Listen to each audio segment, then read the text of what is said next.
లౌకిక తత్వం అంటే ఏమిటి, భారత రాజ్యాంగం ఏం చెప్తోంది, లౌకిక రాజ్యాంగం పైన ఉన్న అనుమానాలు, సందేహాలు, ప్రశ్నలు ఏంటి, భారత న్యాయస్థానాలు లౌకిక వాదం పైన ఏ రకమైన తీర్పులు చెప్పాయి, ఇది ఈరోజు మనం మాట్లాడుకుందాం. ముందుగా సెక్యులరిజం అనేది భారత రాజ్యాంగంలో రాసినప్పుడు లేదు. ఇది తర్వాత 42వ రాజ్యాంగ సవరణ ద్వారా 1975-76లో ఎమర్జెన్సీ కాలంలో వచ్చినటువంటి వివాదాస్పద రాజ్యాంగ సవరణ ద్వారా రాజ్యాంగంలో చేర్చబడింది అనేటువంటి వాదన ఇటీవల కాలంలో చాలాసార్లు ముందుకొస్తుంది. ఈ వాదన వాస్తవానికి ఎందుకు జరుగుతోంది అంటే, భారత రాజ్యాంగంలోని మౌలిక స్వరూపాన్ని మార్చరాదు. The basic structure of the constitution cannot be amended even by the parliament. రాజ్యాంగ మౌలిక స్వరూపాన్ని మార్చే అధికారం పార్లమెంటుకు కూడా లేదని సుప్రీంకోర్టు చారిత్రాత్మకమైన కేశవానంద భారతి కేసులో తీర్పు చెప్పింది. అంటే బేసిక్ స్ట్రక్చర్ అనేది unamendable feature of the constitution. So సవరణకు వీలు లేని రాజ్యాంగంలోని భాగం. ఎస్ఆర్ బొమ్మాయి కేసులోను, కేశవానంద భారతి కేసులోను సుప్రీంకోర్టు సెక్యులరిజాన్ని బేసిక్ స్ట్రక్చర్లో భాగంగా గుర్తించింది. అంటే ఇది unamendable feature of the constitution of India. రాజ్యాంగంలో సవరణకు వీలు లేని, అవకాశము లేని, ఈవెన్ పార్లమెంటు కూడా సవరించలేని భాగం. అందువల్ల సెక్యులరిజాన్ని వ్యతిరేకించే వారెవరైనా రాజ్యాంగం నుంచి సెక్యులర్ అన్న పదాన్ని తొలగించాలి అని వాదన పెట్టేవారు సహజంగా ఈ 42వ రాజ్యాంగ సవరణ ప్రస్తావిస్తారు. ఎందుకంటే సెక్యులర్, సోషలిస్ట్ అన్న పదాలు రాజ్యాంగంలో లేవు కదా. రాజ్యాంగము రాసినప్పుడు the original text of the constitution doesn't include the word secular and socialist కదా అని వాదన పెడతారు. ఎందుకంటే ఒక్కసారి రాజ్యాంగంలో ముందు లేవు అంటే తర్వాత దాన్ని తొలగించడం కూడా వాదన సరైనది అవుతుంది. మరి నిజమేనా భారత రాజ్యాంగంలో సెక్యులర్, సోషలిస్ట్ అన్న పదాలు లేవా అంటే వాస్తవం ఇది నిజమే. రాజ్యాంగం రాసినప్పుడు భారత రాజ్యాంగంలో సెక్యులర్, సోషలిస్ట్ అన్న పదాలు ప్రత్యేకంగా పేర్కొనలేదు. India is a secular socialist constitution అని ప్రత్యేకంగా పేర్కొనలేదు. ఎందుకు పేర్కొనలేదు అన్నదానికి దానికి చారిత్రక పూర్వరంగం కూడా ఉంది. నిజమే, 42వ రాజ్యాంగ సవరణ ద్వారా ఎమర్జెన్సీ కాలంలోనే సెక్యులర్ అన్న పదాన్ని చేర్చారు. అంతవరకు చరిత్రలో ఇది వాస్తవం కాదనలేము. కానీ 42వ రాజ్యాంగ సవరణ ద్వారా సెక్యులర్, సోషలిస్ట్ అన్న పదాలు చేర్చకముందు భారత రాజ్యాంగం సెక్యులర్ కాదా? ఈ ప్రశ్న మనకు ముందుకు వస్తుంది. మరి ఎందుకని రాజ్యాంగంలో ఈ రెండు పదాలు చేర్చలేదు? ఇంకో వాదన కూడా ఏమొస్తుందంటే, అంబేద్కర్ అసలు భారత రాజ్యాంగాన్ని సెక్యులర్ అని పిలవటానికి, సోషలిస్ట్ అని పిలవటానికి కూడా వ్యతిరేకము అని. ఇది వాస్తవంగా రాజ్యాంగ నిర్ణాయక సభ కాన్స్టిట్యూంట్ అసెంబ్లీలోనే చాలా తీవ్రమైన డిబేట్ జరిగింది. Constituent assembly seriously debated whether to specify, అంటే ప్రత్యేకంగా భారత రాజ్యాంగం లౌకికమైనది అని పేర్కొనాలా వద్దా అనే దానిపైన చాలా తర్జన భర్జన జరిగాయి. ప్రధానంగా 3 రకాల అభిప్రాయాలు రాజ్యాంగ నిర్ణాయక సభలో వ్యక్తమయ్యాయి. మొదటి రకమేమో ప్రొఫెసర్ కేటీ షా లాంటి సభ్యులు రైజ్ చేశారు. మనము ఇటీవల కాలంలో భారతదేశంలో పరిణామాలు చూస్తున్నాం. అంటే కేటీ షా బాబు రాజేంద్ర ప్రసాద్తో భారతదేశ తొలి రాష్ట్రపతి పదవికి పోటీ చేసినటువంటి కాన్స్టిట్యూంట్ అసెంబ్లీ మెంబర్. సో ఆయన ఇటీవల పరిణామాలంటే స్వాతంత్ర సమయంలో జరిగిన దేశ విభజన సమయంలో జరిగిన రక్తపాతము, మత కలహాలు, ఈ అస్థిరతను చూసిన వాడు గనక మత కలహాలు మనము ప్రత్యేకంగా చెప్పాలి, భారతదేశం లౌకిక రాజ్యాంగమని స్పష్టంగా చెప్పాలని వాదించారు. అలాగే ఇది కొంతమంది ఈ మొదటి వాదన చేశారు. ఇక రెండవ వాదన అసలు లౌకిక రాజ్యాంగంగా ఉండకూడదు, దేవుని పేరు ఉండాలి, ఇలాంటి వాదనలు ఒక వర్గం చేశాయి. భారతదేశంలో హిందువులు మెజారిటీ గనక, హిందూ ధర్మమే లౌకిక స్వభావాన్ని కలిగింది గనక ప్రత్యేకంగా అసలు లౌకిక రాజ్యాంగం అనాల్సిన అవసరమే లేదని, there is no need to even think of secularism, because secularism is part of the India's lifestyle. In a majority of Indians are Hindus, and Hindu religion is inherently secular. So there is no need for a country where majority profess an inherently secular religion to be called as secular. ఇది రెండవ రకం వాదన. HV Kamath అని, ఇలాంటి మహావీర్ త్యాగి అని, ఇలాంటి కొంతమంది constituent assembly members ఈ వాదన పెట్టారు. ఇప్పటికి కూడా ఈ వాదన ఏదో ఒక రూపంలో మనకు వినబడుతుంది.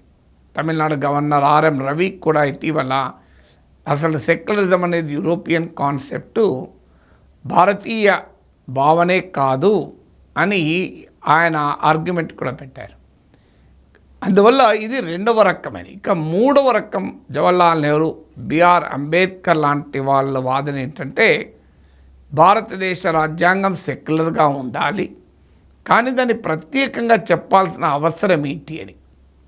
ఇప్పుడు రాజ్యాంగం ప్రత్యేకంగా డెమోక్రటిక్ అనాల్సిన అవసరం ఉందా? వయోజన ఓటు హక్కు, పీరియాడిక్ ఎన్నికల సంఘం, ఎన్నికైన పార్లమెంట్లు, అసెంబ్లీలు, అవి ఎన్నుకునే ప్రభుత్వాలు, రిప్రజెంటేషన్ ఆఫ్ పీపుల్స్ యాక్ట్, ప్రజా ప్రాతినిధ్య చట్టాలు, ఎన్నికల చట్టాలు, ఇవన్నీ ఏం చెప్తున్నాయి? ఇవన్నీ ప్రజాస్వామిక వ్యవస్థ స్వభావాలే కదా చెప్పేది. అలాంటప్పుడు మళ్ళీ ప్రత్యేకంగా ప్రజాస్వామ్యం అనాల్సిన అవసరం ఏముంది? అలాగే లౌకిక రాజ్యాంగము అని ప్రత్యేకంగా ఎందుకు చెప్పాలి? సెక్షన్ 9 సిటిజన్షిప్, ఏ మతానికి చెందిన వారైనా భారతదేశంలో పౌరసత్వం, భారతదేశంలో పుట్టి ఉంటే పౌరసత్వం వస్తుంది. సో సిటిజన్షిప్కు religion is not the basis. So irrespective any religion. Article 15 మతం ప్రాతిపదికగా, కులం ప్రాతిపదికగా, మరే ఇతర ప్రాతిపదికలో పైన పౌరుల మధ్య వివక్ష చూపకూడదు. Non discrimination on the basis of caste, colour, religion or creed. Article 16 ప్రత్యేకించి పబ్లిక్ ఎంప్లాయ్మెంట్లో, ఉపాధిలో, ప్రభుత్వ ఉపాధిలో వివక్ష చూపకూడదు. ఇక ఆర్టికల్ 25 ప్రతి పౌరుడు తమకు నచ్చిన మతాన్ని విశ్వసించవచ్చు, ఆచరించవచ్చు, ప్రచారం కూడా చేసుకోవచ్చు. అంటే freedom to profess, practice and propagate a religion. ఈ రకమైనటువంటి స్వేచ్ఛను రాజ్యాంగం కల్పించింది. ఆర్టికల్ 25 నుంచి 28 వరకు అసలు అనేక అధికరణలు చాలా క్లియర్గా మతాలకు అతీతంగా పౌరులందరికీ హక్కులను కల్పించింది. రాజ్యము మతంతో సంబంధం ఉండకూడదని చెప్పింది.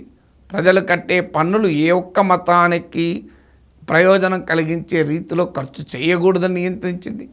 సో ఈ రాజ్యాంగ అధికారాలన్నీ ఏం చెప్తున్నాయి? An array of constitutional provisions tantamount to the secular features of the కాన్స్టిట్యూషనే కదా.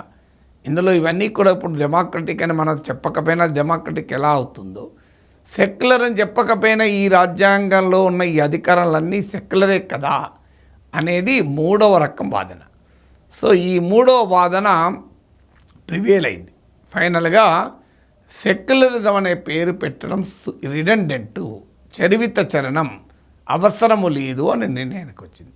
మరి అంబేద్కర్ సెక్యులర్ ఉండొద్దు అన్నాడన్న వాదన ఎందుకు వస్తుంది? ప్రొఫెసర్ కేటీ షా సవరణ సూచించినప్పుడు ప్రత్యేకంగా ఆయన సెక్యులరే కాదు, సెక్యులర్, ఫెడరల్, సోషలిస్ట్ ఈ మూడు పదాలు రాజ్యాంగంలో స్పెసిఫిక్గా చెప్పాలి అని వాదన వచ్చింది. అప్పుడు అంబేద్కర్ అన్నాడు ఏంటంటే, అసలు మన రాజ్యాంగ పీఠికలోనే liberty of thought, belief, faith, worship, action అని ఇచ్చాం కదా. అంటే ఏ పౌరుడికైనా ఏ ఆలోచనలైనా కలిగి ఉండే హక్కు ఉంది, దేన్నైనా విశ్వసించే హక్కు ఉంది, ఆచరించే హక్కు ఉంది, మతాన్ని నమ్మే హక్కు ఉంది, అసలు ఒక అభిప్రాయాన్ని కలిగి ఉండే హక్కు ఉంది. సో ఇన్ని హక్కులు ఉండగా ఇది సెక్యులరిజం కాదా అని అడిగాడు Ambedkar. So Liberty of thought, belief, faith and action, ఇవన్నీ రిలీజియన్, ఇవన్నీ ఏం చెప్తున్నాయి? ఇక మళ్ళీ చెప్పాల్సిన అవసరము ఏంటి అనేది అంబేద్కర్ వాదన, ఇతరుల వాదన కూడా. కానీ వాస్తవానికి అంబేద్కర్ సోషలిస్ట్ అన్న దానిపైన మాత్రం స్పష్టంగా వ్యతిరేకతను వ్యక్తం చేశాడు. ఎందుకు? అంబేద్కర్ సామ్యవాదానికి వ్యతిరేకం వల్ల కాదు. అంబేద్కర్ వాదన ఏంటంటే, ఒక దేశ సామాజిక ఆర్థిక వ్యవస్థ ఏ విధంగా ఉండాలి అని భవిష్యత్ తరాలకు మనమే ఎలా నిర్దేశించగలం? మనం ఒకవైపు Liberty of thought and belief ఇస్తున్నాం కదా. ఇప్పుడున్న తరం సామ్యవాద వ్యవస్థ మంచిదని భావించవచ్చు, లేదు రేపటి వారు కూడా భావించవచ్చు. కానీ భవిష్యత్తులో అందరూ అలా భావించాలని ఏముంది? Who knows? Today we believe that socialism is the best form of social and economic organization. Tomorrow we may believe it, but why should we confine future generations to this? So let the people of India decide what kind of social and economic organization they need. అంటే భారత పౌరుల నిర్ణయానికి వదిలేద్దాం. వారు ఏ రకమైన సామాజిక ఆర్థిక జీవన విధానాన్ని కలిగి ఉండాలో వాళ్ళే నిర్ణయించుకుంటారు అని అంబేద్కర్ అన్నాడు. అంటూ ఈ పదాలను ప్రత్యేకంగా చెప్పడం సూపర్ఫ్లూయస్, ఇది చరివిత చరణం అన్నదే అనడం అని అన్నాడు. కానీ సెక్యులర్ అన్న పదం వాడకూడదు అని అంబేద్కర్ ఎక్కడ అనలే. సెక్యులర్కైనా, సోషలిస్ట్కైనా, ఫెడరల్కైనా అంబేద్కర్ చెప్పింది ఇది రిడండెంట్, ఇది సూపర్ఫ్లూయస్. అందువల్ల రాజ్యాంగ నిర్ణేతలు, రాజ్యాంగాన్ని రచించిన వారు లౌకిక రాజ్యాంగం కోరుకోలేదు అనేది వాస్తవం కాదు. కాన్స్టిట్యూంట్ అసెంబ్లీ డిబేట్స్ చదివితే they did not feel the necessity to specifically mention secular. అంటే ప్రత్యేకంగా భారత రాజ్యాంగం లౌకిక రాజ్యాంగం అని చెప్పాల్సిన అవసరాన్ని వాళ్ళు భావించలేదు, ఇది అవసరమని అనుకోలేదు. అందువల్ల ఇది మొదటిగా మనకు అర్థం కావాల్సింది చారిత్రక పూర్వరంగం. కానీ 1975-76లో అప్పటి ప్రభుత్వం అనుకుంది రాజ్యాంగంలో ప్రత్యేకంగా సెక్యులర్, సోషలిస్ట్ అన్న పదాలను చేర్చింది. కానీ చారిత్రాత్మకమైన తీర్పు S R Bommai and others versus Union of India and others అని 1994లో సుప్రీంకోర్టు ఇచ్చిన హిస్టారిక్ వర్డిక్ట్. ఈ తీర్పులో ఏమన్నా సుప్రీంకోర్టు అంటే, రాజ్యాంగములో సెక్యులర్ అన్న పదం లేకపోవచ్చు, కానీ it is embedded in the constitutional philosophy అని చెప్పారు. నాట్ విత్స్టాండింగ్ ద ఫ్యాక్ట్, లేకపోయినా కూడా ఇది భారత రాజ్యాంగ తాత్విక చింతనలో భాగము అని పేర్కొన్నారు. మీరు ఈ సెక్యులరిజం కాన్స్టిట్యూషన్ పైన నేను రాసిన ఆర్టికల్ quint.com ద క్వింట్లో పబ్లిష్ అయింది. మీరు ఇంగ్లీష్లో కావాలనుకున్న వాళ్ళు ద క్వింట్లో చదవచ్చు కూడా. సో ఈ కొటేషన్స్ అన్నీ కూడా అందులో ప్రత్యేకంగా మెన్షన్ చేశాను కూడా. సో కింద మీరు ఆ ఆర్టికల్ కూడా చదివితే దాంట్లో ఉండేటువంటి ఈ కొటేషన్స్ యొక్క పూర్తి పాఠం, the full text of the quotations you can find it. So S R Bommai కేసులో సుప్రీంకోర్టు తీర్పు ఏంటి?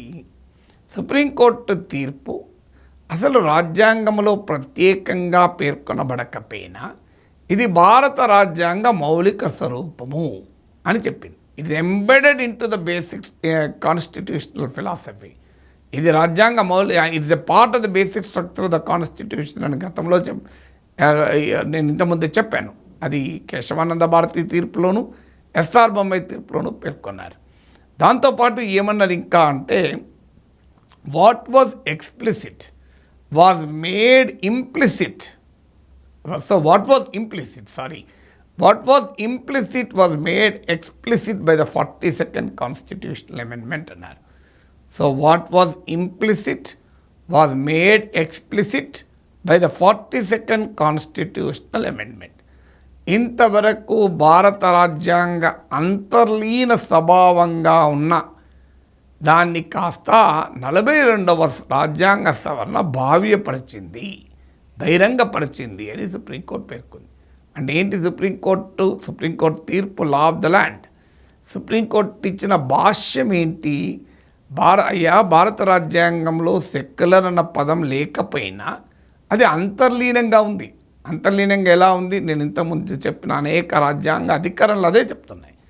దేశంలో ఏ పౌరుడికైనా ఏ మతమైనా విశ్వసించి ఆచరించి ప్రచారం చేసుకునే హక్కు ఉంది. రాజ్యము ప్రత్యేకంగా ఏ మతానికి సంబంధించింది ఉండకూడదు. మతం పేరిట ఎవరి పట్ల వివక్ష చూపకూడదు. ఇవన్నీ ఏం చెప్తున్నాయి? మతరాజ్యములు ఇవి సాధ్యమా? Can it be possible in a theocratic country? It is possible only in a secular country. So అందువల్ల భారత రాజ్యాంగము అంతర్లీనంగా లౌకిక స్వభావాన్ని కలిగింది అని ఎస్ఆర్ బొమ్మాయి కేసులో తీర్పు చెప్పారు. అంతేకాదు, ఈ లౌకిక భావనకు నష్టం కలిగిస్తే ఆర్టికల్ 356 కూడా వర్తిస్తుంది అని తీర్పు చెప్పారు. ఎందుకంటే if the secular character of the state is tampered with, it amounts to break down of constitutional machinery. And article 356 ఏం చెప్తోంది? ఏ రాష్ట్రంలోనైనా రాజ్యాంగ యంత్రాంగం విఫలమైతే, రాజ్యాంగ రీత్యా రాష్ట్రము పాలించే పరిస్థితిలో లేకపోతే అక్కడ రాష్ట్రపతి పాలన పెట్టవచ్చు అని రాజ్యాంగంలో ఆర్టికల్ 356 చెప్తోంది. Article 356 envisages president rule if a particular state is not governed in accordance with the constitution, when there is a breakdown of constitutional machinery. So అందువల్ల సెక్యులరిజానికి విఘాతం కలిగిస్తే ఆటోమేటిక్గా అది రాజ్యాంగ ప్రకారము ఆ రాష్ట్ర ప్రభుత్వం పనిచేయడము లేదు అని అనుకోవాల్సిందే. అందువల్ల సుప్రీంకోర్టు అంత స్పష్టంగా సెక్యులరిజం అనేది ఇండియన్ కాన్స్టిట్యూషన్ యొక్క ఒక సహజ స్వభావంగా పేర్కొన్నది. అయినా 1994 తీర్పు తర్వాత ఇక అది ముందు పేర్కొనబడలేదా, రాజ్యాంగ సవరణదారని చేర్చారా, అంతకు ముందు లేదా అన్న వివాదానికి ఆస్కారమే లేదు. ఇక వాస్తవానికి రాజ్యాంగ నిర్ణాయక సభలో కాన్స్టిట్యూంట్ అసెంబ్లీలో ఇంకో చర్చ కూడా జరిగింది. In the name of god రాజ్యాంగాన్ని మొదలు పెడదాం పీఠికలోనే. The preamble letters mention in the name of god, దేవుడి పేరిట అని చర్చ జరిగింది. దీనిపైన చాలా డిబేట్ నడిచింది, ఓటింగ్ కూడా జరిగింది. చివరకు కాన్స్టిట్యూంట్ అసెంబ్లీ రాజ్యాంగ నిర్ణాయక సభ తిరస్కరించింది ఈ ప్రతిపాదనను. అందుకే వి ద పీపుల్ అన్నాక in the name of God అనలే. ఇలా దేవుని పేరిట అనడం అనేది కరెక్ట్ కాదు అని రాజ్యాంగ నిర్ణాయక సభ భావించింది. ఇక ఆ తర్వాత రాజ్యాంగ నిర్ణాయక సభలో మరో చర్చ జరిగింది. ఓత్ ఆఫ్ ఆఫీస్, ప్రమాణ స్వీకారం చేస్తారు. రాజ్యాంగం రీత్యా పదవుల్లో ఉండేవారు ప్రమాణం చేయాలి, మేము ఈ బాధ్యతను చేపడుతున్నామని. ఓత్ ఆఫ్ సీక్రసీ అంటారు. సో ఈ ప్రమాణం చేసే సమయంలో in the name of God, దేవుని పేరిట ప్రమాణం చేస్తున్నాను అని అంటారు. అది పెట్టాలని ప్రతిపాదన వచ్చింది. దానిపైన కూడా చర్చ జరిగాక in the name of God అని ఓత్లో ఉండడం తప్పు కాదు.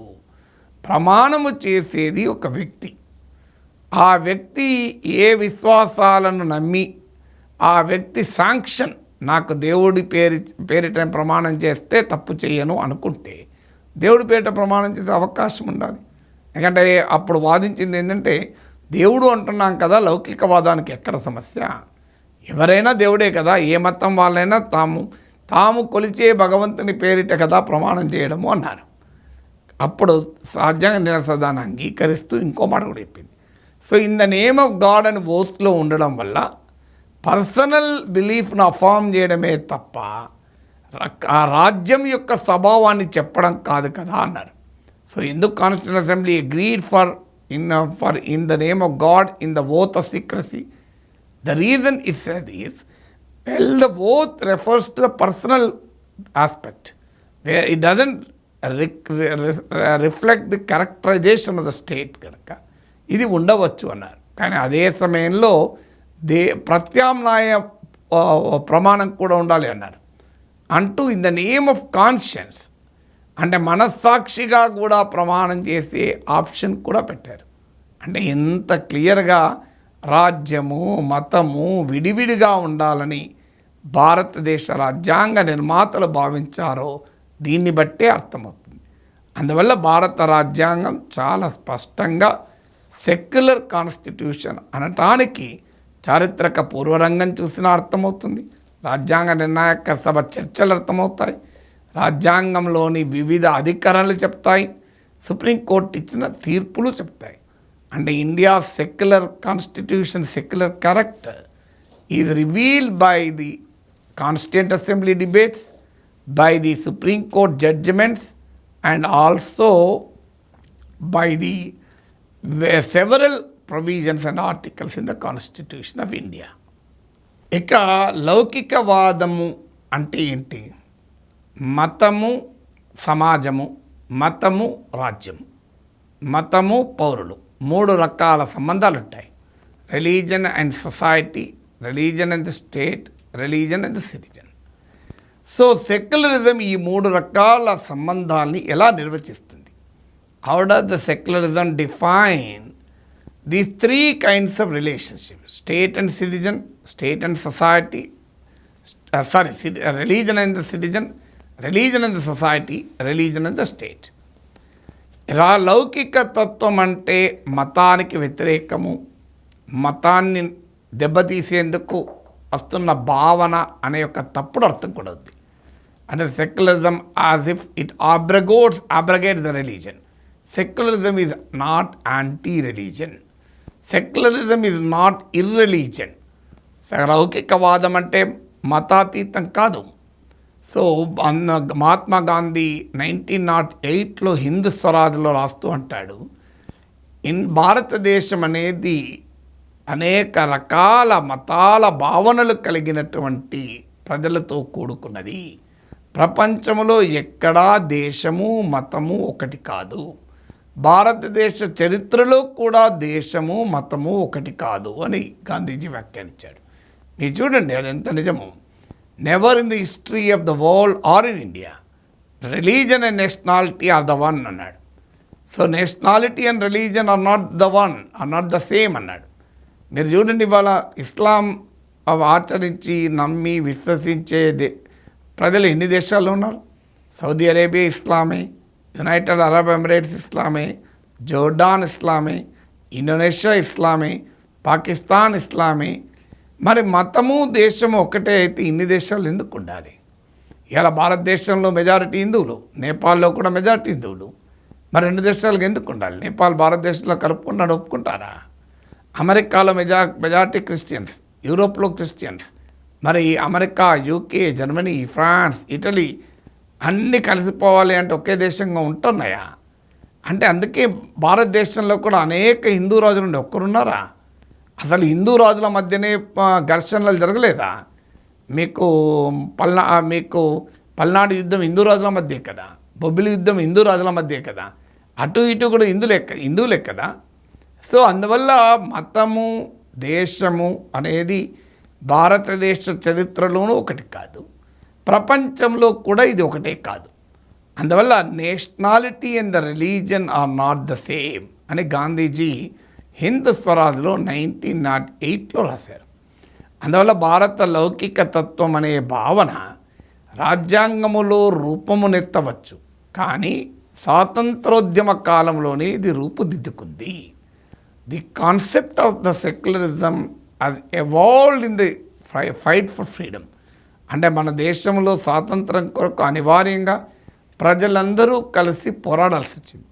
అన్ని కులాలు, అన్ని మతాలు, అన్ని భాషలు, ప్రాంతాలు కలిసి బ్రిటిష్ వ్యతిరేక స్వాతంత్ర పోరాటంలో కలవాల్సి వచ్చింది. భారత స్వాతంత్ర పోరాటానికి ఆ సమ్మేళిత సమీకృత స్వభావము కలిగి ఉంది.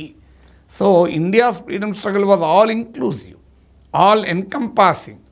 So people of different castes, religions, communities, regions, creed, etc. have joined together to drive away the mighty British Empire from the origins of India. దేశ సరిహద్దుల నుంచి బ్రిటిష్ వాళ్ళను పారద్రోటానికి ప్రజలందరూ ఏకమయ్యారు. అందువల్ల ప్రజలందరూ ఏకమయ్యారు గనక భారత జాతీయతకు మూలము పౌరసత్వం తప్ప మతం కాదు.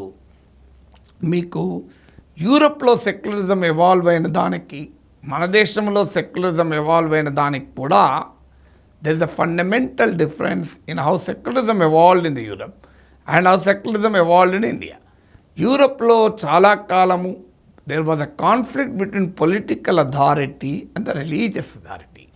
అంటే రాజకీయ నాయకత్వము అలాగే మత నాయకత్వం మధ్య ఘర్షణ జరిగింది.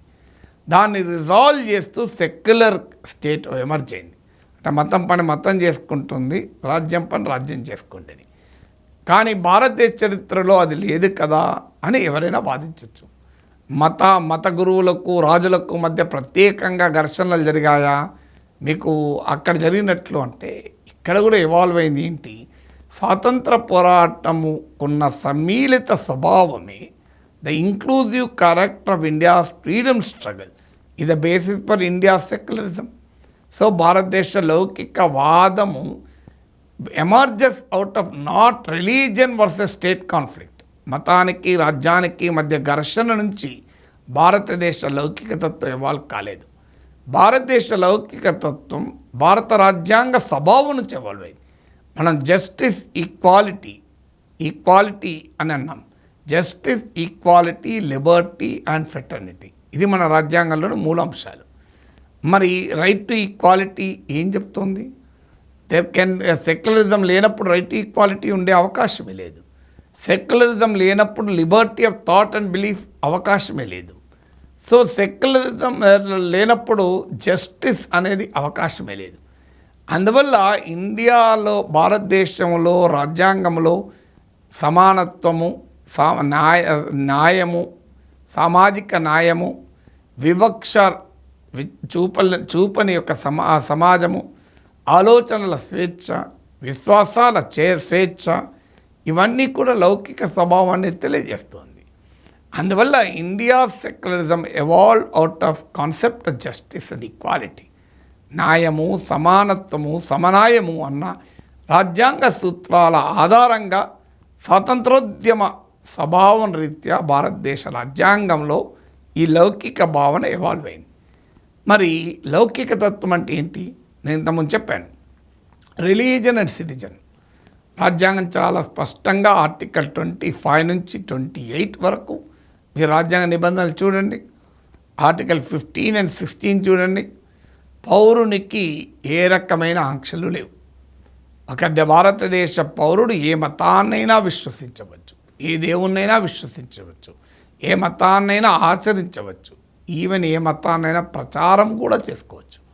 So there is a freedom to profess any religion, practice and propagate any religion. You can believe in any God. ఎలాంటి ఆంక్షలు లేదు. అందుకే భారత రాజ్యాంగం Liberty of thought and belief అంటే ఆలోచనల స్వేచ్ఛ, విశ్వాసాల స్వేచ్ఛ భారత రాజ్యాంగం ఎందుకు ఇస్తోంది అంటే రాజ్యాంగం యొక్క మౌలిక స్వభావం అది.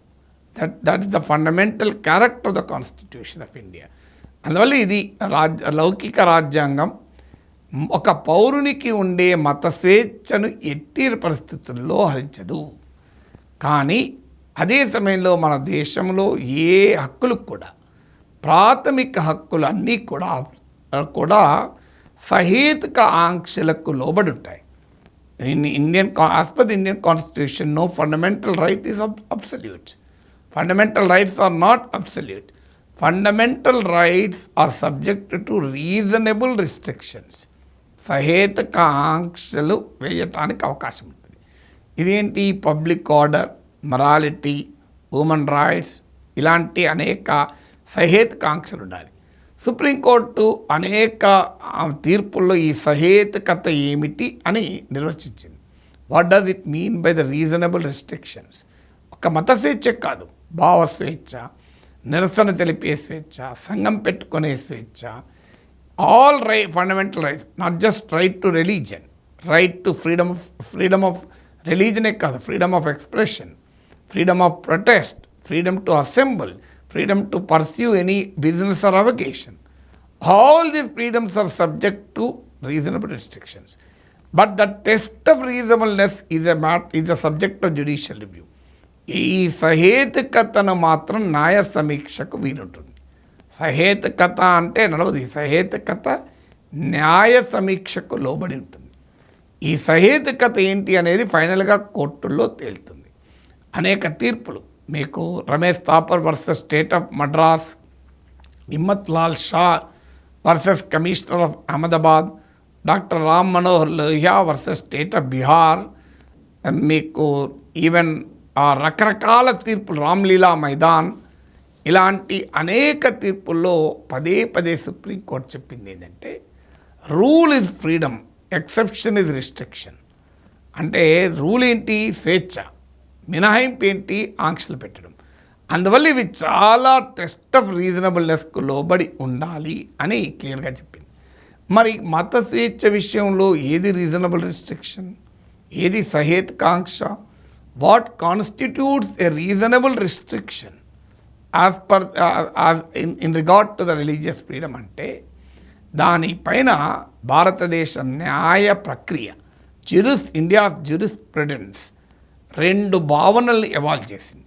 ఒకటి ఎసెన్షియల్ రిలీజియస్ ప్రాక్టీసెస్, ఒక మతానికి సంబంధించిన మౌలికమైన సాంప్రదాయాలు, ఆచారాలు, నమ్మకాలు, విశ్వాసాల్లో రాజ్యము జోక్యము చేసుకోరాదు. ఎందుకంటే right to religion, freedom of religion includes right to practice religion, అంటే right to religious customs, practices and traditions కూడా. అందువల్ల ఏదైతే ఎసెన్షియల్ రిలీజియస్ ప్రాక్టీసెసో దాంట్లో రాజ్యము జోక్యం చేసుకోరాదు. రాజ్యం అంటే ప్రభుత్వం కావచ్చు, కోర్టులు కావచ్చు. The state cannot infringe upon essential religious practices of any religion. అందువల్ల ఏ తీర్పు చెప్పేటప్పుడు కూడా ఈ ఎసెన్షియల్ రిలీజియస్ ప్రాక్టీసెస్ టెస్ట్కు లోబడి సుప్రీంకోర్టు తీర్పు చెప్తాయి. ఉదాహరణ మీకు ఇక రెండవది ప్రైమసీ ఆఫ్ పబ్లిక్ ఇంట్రెస్ట్. ప్రజా ప్రయోజనము ముందు మత స్వేచ్ఛ అనేది ప్రజా ప్రయోజనానికి లోబడి ఉండాలి. ఉదాహరణకు మానవ హక్కులు ప్రజా ప్రయోజనం. ఎప్పుడో పాతకాలంలో ఒక మత సాంప్రదాయం ఉంది, అది ఇప్పుడు మానవ హక్కులను ఉల్లంఘించే సాంప్రదాయం అనుకోండి, దాన్ని అంగీకరిస్తామా అంటే లౌకిక రాజ్యాంగం అంగీకరించదు. Secular constitution does not allow anything that is contrary to the human rights, contrary to the public interest. అందుకే రోడ్డు పైన అనేక రకాల మత కట్టడాలు ఉంటాయి. There are religious structures on the road. దానిపైన supreme court justice Gopal Gowda, justice Arun Mishra ఒక తీర్పు చెప్పారు. అందులో ఏమన్నారంటే right to walk is a fundamental right, నడిచే హక్కు కూడా ప్రాథమిక హక్కు. God will never intend to obstruct the path, రోడ్డును ఆక్రమించాలని ఏ భగవంతుడు కోరుకోడు అని సుప్రీంకోర్టు తీర్పు చెప్పింది. అందువల్ల ఎసెన్షియల్ రిలీజియస్ ప్రాక్టీస్కు లోబడి, ప్రైమసీ ఆఫ్ పబ్లిక్ లోబడి మత స్వేచ్ఛ ఉంటుంది. అందుకే మీకు శబరిమల తీర్పులో కూడా సుప్రీంకోర్టు అన్నది ఏంటి, ఈ దేవాలయం హిందూ మతంలో భాగమైనప్పుడు హిందూ మతం మహిళల్ని ఆలయాలకు వెళ్ళడాన్ని నిషేధించదు గనక ఇక్కడ కూడా నిషేధించరాదు అని తీర్పు చెప్పింది. అలాగే త్రిపుల్ తలాక్ విషయంలో అదే చెప్పింది. It is not an essential religious practice. అనేక ఇస్లామిక్ దేశాల్లో కూడా త్రిపుల్ తలాక్ అమల్లో ఉంది. అలాంటప్పుడు భారతదేశంలో ఎందుకు అమలు కాకూడదు ఇది? If it is a part of the Islam, why will Islamic countries do not violate it? So అందువల్ల ఈ essential elements, religious practices, primacy of public interest అంటే మతానికి సంబంధించిన మౌలికమైన ఆచారాలు, వ్యవహారాలు, నమ్మకాలు, విశ్వాసాలు, సాంప్రదాయాలు, వాటి విషయంలో రాజ్యం జోక్యం చేసుకోదు. నాన్ ఎసెన్షియల్ ఎలిమెంట్స్ విషయంలో జోక్యం చేసుకుంటుంది. అలాగే ప్రజా ప్రయోజనానికి లోబడి మత స్వేచ్ఛ ఉంటుంది. It is subject to the primacy of public interest. ఇది రిలీజియన్కు, సిటిజన్కు లౌకిక రాజ్యాంగం ఇచ్చే సంబంధం. This is the relationship between religion and citizen as defined by the constitution of India. ఇక రిలీజియన్ అండ్ సొసైటీ, సమాజంలో కూడా పబ్లిక్ ఇంట్రెస్ట్, ప్రజా ప్రయోజనానికి నష్టం జరగనంత కాలం సమాజం ఉండొచ్చు. Religion is a personal affair. కానీ మన దేశంలో పబ్లిక్ లైఫ్లో కూడా రిలీజన్ ఉంటుంది. జస్టిస్ చిన్నపరెడ్డి అంటాడు, భారత రాజ్యాంగము was not supportive of religion but took a permissive attitude towards religion respecting the human conscience and dignity అని చెప్తాడు. అంటే మనిషికి ఉండే స్వేచ్ఛను గౌరవిస్తూ, మనిషికి ఉండేటువంటి స్వేచ్ఛను గౌరవిస్తూ సుప్రీంకోర్టులు, భారత న్యాయ వ్యవస్థ, భారత రాజ్యం మతం పట్ల కాస్త మెతక వైఖరి అనుసరించింది అని చెప్తారు. అందువల్ల భారతదేశం, India is a deeply religious society. Jawaharlal Nehru అంటారు, the biggest challenge facing India is to build a secular state in a deeply religious society అంటారు. బలమైన మతభావాలు కలిగిన దేశంలో లౌకిక రాజ్యం ఏర్పడడం అనేది స్వతంత్ర భారతదేశ అతిపెద్ద సవాల్ అని చెప్తారు. అందువల్ల ఒక డీప్లీ రిలీజియస్ సొసైటీ, బలమైన మతభావాలున్న సమాజం కనుక మతం పట్ల కాస్త మెతక వైఖరి, కాస్త రాజీ వైఖరి భారతదేశంలో రాజ్యాంగం అనుమతించింది.